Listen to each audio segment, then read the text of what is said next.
We all have that voice inside our head. The one that says we aren't good enough. Are you saying I'm stupid? That we will never be good enough. Why am I even talking to you? That we'll never accomplish anything. Get back in line and pick brain like everybody else. Like everybody else. But that voice isn't trying to hurt us. It's trying to protect us. Hey, I'm a compassionate insect. To shield us from failure, embarrassment, What did you do? and the uncertainty of a big, scary world. And there are insects out there that will take advantage of you. However, there comes a time in life when we outgrow that voice. Ants are not meant to serve grasshoppers. Let's ride. So in the movie A Bug's Life, Hopper is a manifestation of that voice, 100%. also known as the inner critic. Mm-hmm. He forces the ants to gather food for him and his grasshoppers, and he's constantly reminding them like how pathetic and weak they are. He's like telling them, I'm protecting you from insects who will take advantage of you. But it is obvious that Hopper is one of those insects. It's pretty obvious. He's already doing it. Exactly, He's right? doing it as we speak, or was, rather. Spoilers. But to the ants, that's like not so clear, right? To them, Hopper No. is just reinforcing like what they already know. Absolutely. Well, it's all they've known. Yeah, they believe they're weak and they need his protection, right? Fear. Yeah. So the first time we see the ants, we kind of see what they're capable of. We see how they're working together and they gather this like huge pile of food. But then a leaf falls and splits the line, and we kind of see just how fragile their confidence is, right? Absolutely. That's how quickly everything changes. So Hopper takes advantage of their lack of self-confidence. That's kind of like what your inner critic does, right? He's a dictator, all right. Hopper has this stability in his life where he takes care of his family, him and Molt, and his allies, the Grasshopper Gang, by having the ants gather all this food for them under the guise that the ants need him, right?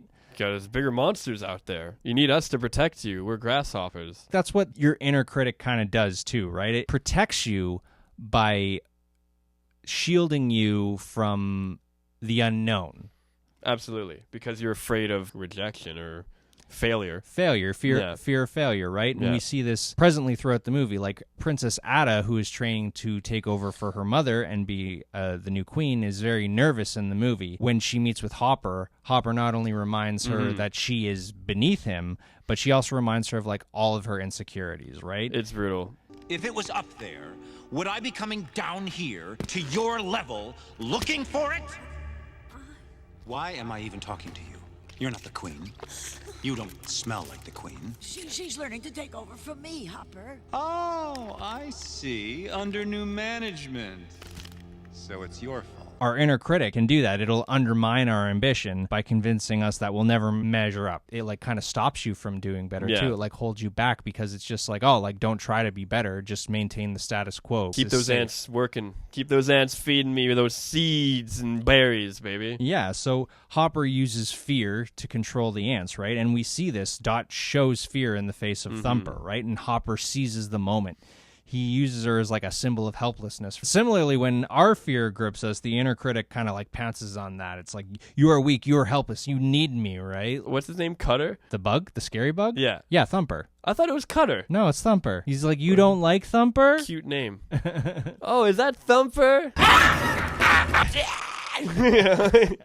That thing scared. That thing was scary, man. That thing looked like it was gonna eat her. So yeah, and it probably would have. So finally, we have Flik, who like stands up to Hopper and he tries to save Dot. Hopper kind of like holds her helplessly in front of Flik, and he says, "Go ahead, take her, take her." Yeah, and he goes back in line. He's scared. He's afraid of what'll happen if he tries to save Dot. Hopper uses this failure or whatever to reinforce his control over the ants. He then says, now you owe me double the amount of food, right? Such a dick. We can do that to ourselves too, right? Like when we fail to do something, when we try to do something and we fail, we then use that as evidence to don't ever do this again because you're going to fail. So, but the thing is about like our inner critic is Hopper is also afraid, right?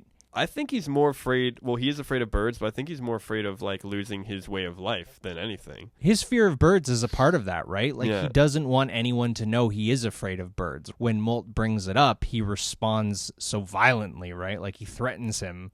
If I hadn't promised Mother on her deathbed that I wouldn't kill you, I would kill you. And like I think there's something in there too, right? Like he talks about like how their mother like clearly died earlier in their life, so Yeah. maybe Hopper is just a scared kid without his mom, you know, trying to take care of his over brother. the family, man. That's what I'm saying. Every time you look really deep into like a villain's backstory, like there's always something that happened. Nobody's born evil, man. No, it's true. And, Nobody's like, born evil. he isn't evil. He's afraid more than anything else. He's critical of himself, his family, and his allies, right? He doesn't allow himself to be afraid of birds. And when Molt brings up the fear, he punishes Molt because he's just like, no, Molt, don't expose my weakness. Yeah. This is how we maintain control over the ants. And then when his crew questions if they should even continue to control the ants, he lashes out. He makes an example of them too, right? One of the greatest cinematic scenes in all of like animated movies, I guess you could say. I mean, we don't know if those seeds killed the 3 grasshoppers, but it certainly looked like it. And the idea that Hopper does that to prove a point of how outnumbered they are, and he just makes them more outnumbered to prove a point. Yeah. It's just so how fearful he is and how his inner critic is just clearly taken over. It's really interesting to see how, like, even the inner critic of the movie is fueled very much by fear of losing stability, fear of losing control, and fear of change too, right? Like he's afraid of his world changing. And if they ever figure that out, there goes our way of life. It's not about food. It's about keeping those ants in line. Except for Heimlich. His inner critic is ready for change. One day I'll be a beautiful butterfly. Heimlich is definitely kind of this symbol of impermanence in the movie, right? Yeah. He's constantly saying like, oh, one day it'll be okay because everything will change and I'll be a beautiful butterfly. But I think it just like kind of also represents too that it's okay for bad things to happen because the bad things are not permanent and the good things will happen, right? So. Absolutely. I feel like everybody has to have an inner critic at some point in their life, because that keeps you, like, you know, strong. It keeps you, but, like, it tends to, you know, ruin your life from time to time. So it's necessary, but it can become way more of a problem. Well, it's all about how you control it. Hopper controlled it terribly and also very well. He represents the inner critic for the ants, but then he also represents how he lets his inner critic kind of control him and how he is almost like ruled by fear in a sense, right? He's like afraid of change, but change is something that is inevitable in life, right? At the very end, when Hopper is threatening Flik, Hopper's just like, I'll be back with more grasshoppers. You think this is over? No. Yeah, it kind of represents like how even after you change and you grow in life, your inner critic is still going to be there, not to maybe burden you, but it's still something that you kind of have to like hold in check too, right? That's why he got fed to the birds. And you know the term for the birds or whatever? Yeah.